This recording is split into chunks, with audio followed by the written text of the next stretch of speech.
hello, and welcome to my business page. I am Damaris, Coach Dama of Dama Unleash. I am a self-mastery life coach, and my job is to help us with our self-mastery goals. So I come on live every Sunday afternoon at 1, as well as on Tuesday at 1800, 6 p.m. And I hope you join me very soon. So I am going to start with today's topic, which is perfectionism. So welcome. If you are catching the replay, just leave me a hashtag replay, and if you're going to join me live, I love that you are here. Thank you. Now, perfectionism. It's a tricky one, right? Because it gets quite a bad rap, right? And I think in my caption, I mentioned, or I asked the question, is there an ugly to perfectionism? Is there an ugly? Okay, let me just quickly see if I can tag some people before we go on.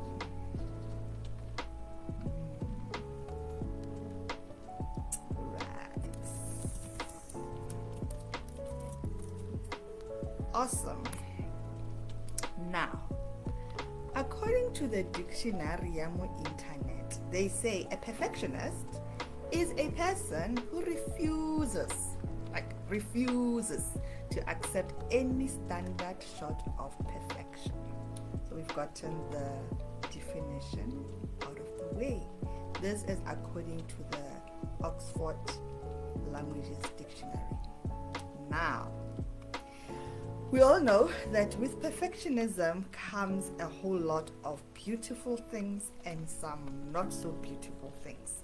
So I'm going to first start with talking about how it can manifest. So when you find yourself, or maybe let me ask the question, can you relate to any of these ways in which perfectionism shows up, right?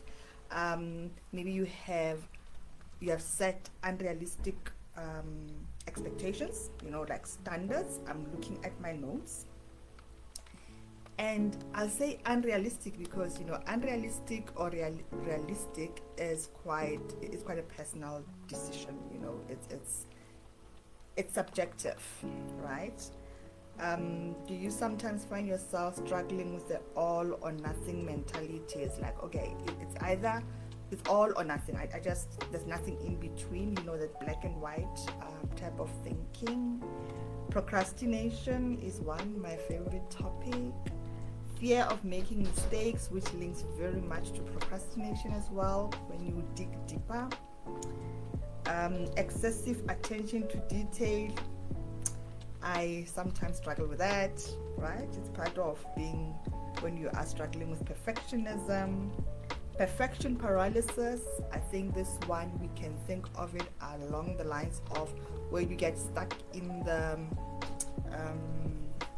research phase of whatever you're trying to do. Overachievement, or maybe even overcommitment, where you take on so much because everything needs to be perfect. Delegation difficulties, at work, even at home, when you struggle because nobody can do it better than you, right? Criticism of others, that's a nasty one, and nobody wants to be linked to that. So yeah. And obsession with order and organization, like everything needs to be this way and that can have an element of that. And then avoidance of risk, where you want to take risks because it is probably not worth it in your opinion if it's not going to come out perfectly, right? And the last one that I have here noted is tying your self-worth to your achievements and therefore having low self-esteem. That can be an indicator of perfectionism. perfectionism, right? So go through that list and let me know if the list, if any of those are resonating with you. I see somebody's joined me. Say hello. Thank you, thank you. Hello, hello, hello. Now we're talking about perfectionism, and I've just gone through how it can manifest in our lives, right? And I wanted to look at some of the ways in which, perfectionism can be beneficial, right? Because I was trained in the chemicals world, and perfectionism was required, right? In the sense that if you are going to be tardy, you are at risk of serious harm and danger, in terms of if you do not handle the chemical perfectly, the danger. Hi, Pumzile. Hello, thank you for joining me, right? The danger of having this chemical harm you is quite high, and it's not a dream or a it's a high possibility, right? So when we go to interviews and stuff, you kind of need to say that you're a perfectionist, meaning that at the time I didn't come from this place, but at the time it was important to have an element of perfectionism to kind of declare that you are going to take care of the dangers that are in there. I was in the chemical world, and therefore my perfectionism worked for me, right? And because it was working in an environment that it needed, it then translated, or it tapped into times before I got into a dangerous space, like in the chemical laboratories and stuff. It now tapped into places where perfectionism still rewarded me. So now this became a scriptimus to say, if you do this perfectionism thing, things, right? And then you carry on with that. However, it is an exhausting thing, it's quite exhausting because let me breathe, because goodness gracious, all those parts of me that used to need the perfectionism continuously, they needed to exhale, right?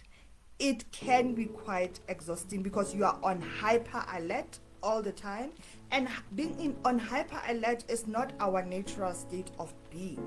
So obviously you may be coping with being on hyper alert as if something is about to go wrong all the time, and this is what perfectionism does and brings to the table, where you're always on guard of making sure that nothing goes wrong, and the time in which it takes for things to actually get done, all of those things. Because we're human, I don't know. I can tell you that even though I felt like it was rewarding, it was still exhausting. However, because everything we do is all about our mental, where we are, in terms of our mindset. So I had to find ways of making it make sense. I had to find ways of coping with the exhaustion. I had to find ways of ensuring that even though it was hard, I found a way of, working around the hardness because it is what I needed, right? So I just made a few more notes on the advantages, because there are advantages, right, to being a perfectionist. Let's not kid ourselves. There are advantages, and one of them would be like motivation for excellence. I've just given an example of working in the laboratory, in the chemical laboratory, and needing to be not tardy. And I don't know, maybe there's an opposite of not tardy that is not perfectionism. I don't know it now, but I found that in order for me to be able to do my work, I kind of needed to tap into the perfectionist side of myself. So that gave me that motivation for excellence because it was required. And then as a perfectionist, you will hone your organization skills. However, what I also noticed is that sometimes this skills organization can be not rounded. Sometimes it just becomes focused on one area, so that's something else. And then the other thing that I know that is an advantage would be like high attention to detail. It can be required. If, for example, I love journaling on an app, and because I write a lot and I like referring to things and stuff, it is important for me to ensure that I spell the words the way I know they're spelled. Usually I try to spell them the way they're supposed to be spelled. Right? Why? So that when I come back and search, I can find it. Yeah. So I suppose this can also translate to let's make sure that the nail cutter is where it needs to be, people. Right? So that we don't spend so much time looking for the nail cutter, right? The other thing that I noted was persistence, right? It helps with being persistent, and persistence can be important when you are facing challenges. So it allows you to put in the extra effort that is required. So that is one part where perfectionism kind of works, right? And then, as I've also mentioned, professionalism. Without some level of making sure that everything is the way it's supposed to be, you do dabble on being unprofessional. So, and I know there is another conversation that we can have all together where we talk about professionalism as a standard that was probably defined by, I'm not gonna go there. Right? I'm not gonna go there. So, of all the things that I've mentioned now regarding perfectionism, is there anything that you can resonate with when I'm talking about how it manifests and the gifts of perfectionism or the advantages of perfectionism? And if you are a perfectionist, let me know, or a recovering one as I like to call myself, let me know how that was for you.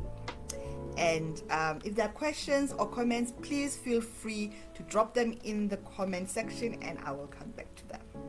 So now, if I don't, I'm gonna just check for a few comments, and if I see nothing, I'm going to carry on and go to the next phase, which is now the disadvantage. Why perfectionism gets such a bad rap. Apart from the exhaustion that I've spoken about, right? Let me go back to my notes. The exhaustion, which can also lead to the anxiety that comes with perfectionism. If you've experienced the need to be, it's something to want this one project to go really, really well. And it's another to want all projects to go really, really well. Both of these situations are going to induce a level of anxiety and stress. Now, the anxiety and stress that is required to ensure that things go well is perfect, right? It can be just what we need. But now for one project and then it's done, you see how you can let that go. But now if it's for all 10 projects, can you imagine how you are now prolonging this anxiety and stress? And this can then lead to the exhaustion, which can lead to the burnout, basically, right?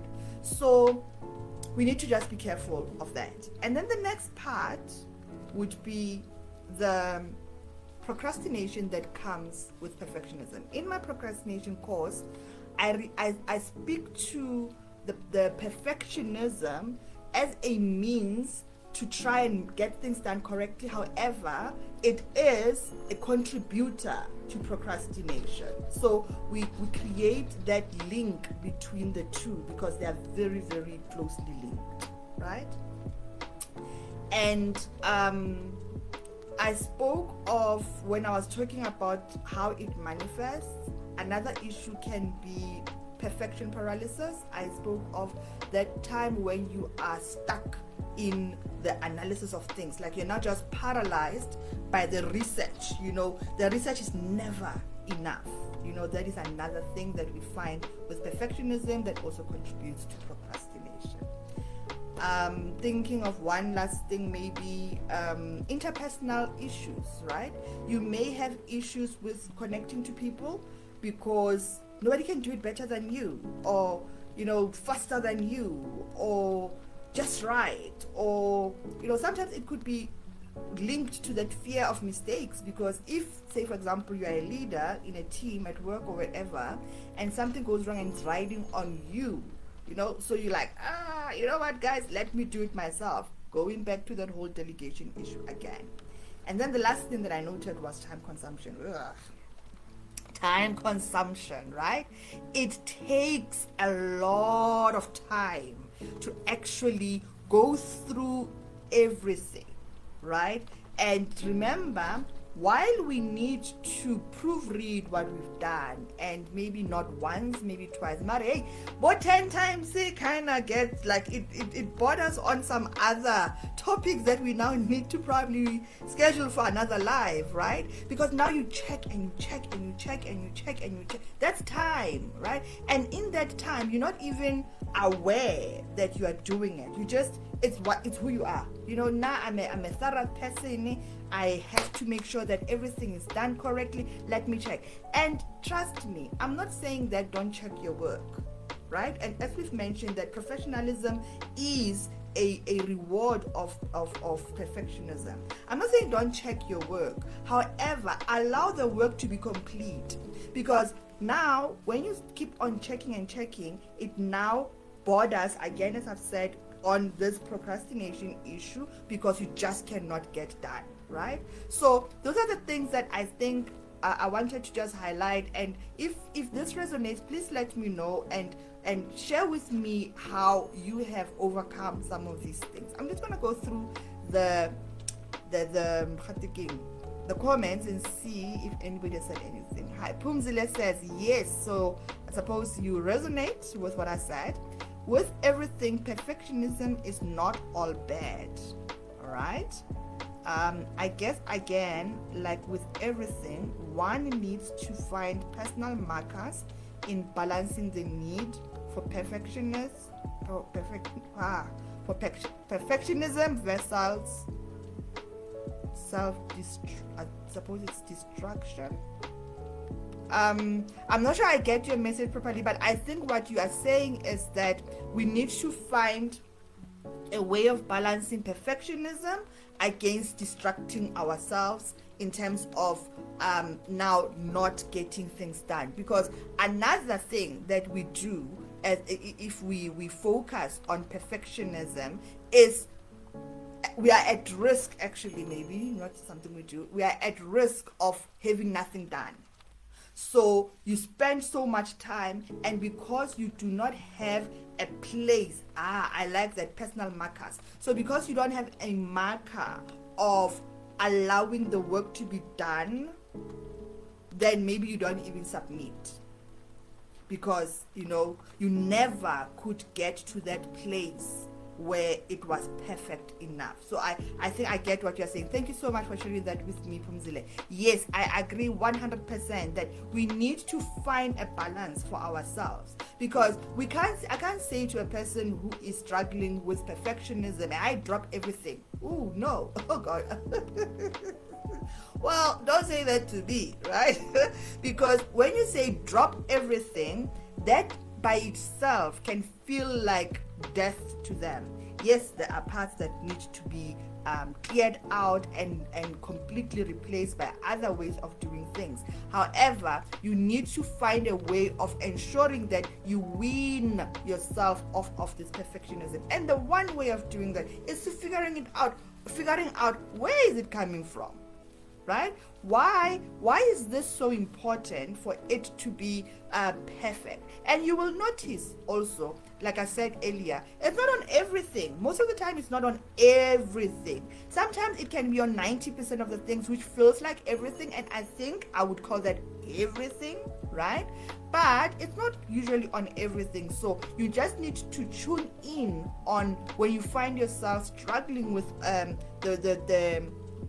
the emotions that come up, because I know that with perfectionism, even though you struggle to stop doing that, you are feeling a whole lot of reactions in your body. Your body keeps talking to you about what is happening in that moment. And maybe, just maybe, you have normalized it. It's what it is. I know every time I'm going to be busy with a project, I'm going to have a bit of a runny stomach. I'm going to have a little bit of a discomfort in my stomach for at least a week. You create a way of normalizing it without even being aware that you are normalizing something that could potentially make you sick in the long run. That's why some people struggle with things like ulcers, where because of the anxiety that's continuously and constantly there, it then does things in the body that leads to ulcers, so it can get quite messy. It's not just on the mental side, it goes through the physical body as well. So it's important for us to catch this, and maybe that is the first step, really. If you do not know where to begin, just catch it a few times. Before you know it, you start anticipating, and then you are able to do something about that. I hope this was helpful and that you are able to reflect, and you can use this for this week to reflect and journal around issues of perfectionism, in case you were struggling with that. And if you do need help with that, I'm here. I am your self-mastery coach. I am willing to, and I'm able to hold space for you while you navigate yourself around this as a challenge. I am going to stop there. If there are no more comments, I will just give you a few minutes. If there are comments or questions, I will have a look at the comment section and engage on that for a few more seconds. I'll be here and just drop them in there. I know that it can be delayed. Nobody really knows how long it gets delayed, so just stand here for a bit and then call it a day. It's Sunday. I hope you enjoyed the win. By the way, we won the Rugby World Cup. Yay, South Africa. I did not watch. I did not watch rugby, but I heard, I was participating by listening to my neighbors. They were very quiet for a very long time. That was a bit worrying, but then we won, and that was just beautiful to see, and the moon was so beautiful last night. So if that will be it, it looks like there are no more comments. Thank you so much, Pumzile, for joining me. I really appreciate that you are here, and I will see you again on Tuesday at 6 p.m. And if this resonated, please let me know. If you have watched the replay, remember to leave me the hashtag replay as a comment, and do feel free to leave your questions or your comments. I always come back to them, and I read all of them, and I respond to all of them as well. Thank you so much. Enjoy the rest of your Sunday. I hope that it is restful. See you again next week or on Tuesday. Bye bye for now.